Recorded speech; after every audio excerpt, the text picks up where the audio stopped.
অনেকেই শুধু আমার টক দইটা রেসিপি দেখতে চান, আর এর আগে অনেকবার দেখিয়েছি।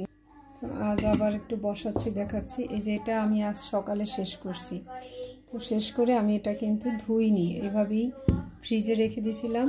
আর এই দুধটা হচ্ছে গ্রাম থেকে এনে ডিপে রাখা ছিল, নর্মাল করলাম, করে ঝাঁকিয়ে তারপরে এখন এর মধ্যে রেখে দেব। শীতের দিন আগে থেকে একটু টক দইয়ের থাকলে আর কি দইটা ভালো জমবে, সেই জন্য। এটা কিন্তু আগামীকাল না, এটা 2 দিন পর খেতে হবে।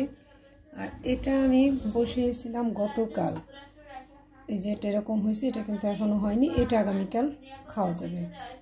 আর শীতের দিনে এইভাবে আমি 2টা মগে বসাই, যাতে এটা কালকে খাবো, এটা পরশুদিন খাবো, আবার কালকে এটাতে আমি বসিয়ে রাখবো। এইভাবেই হচ্ছে আমি টক দই বসাই।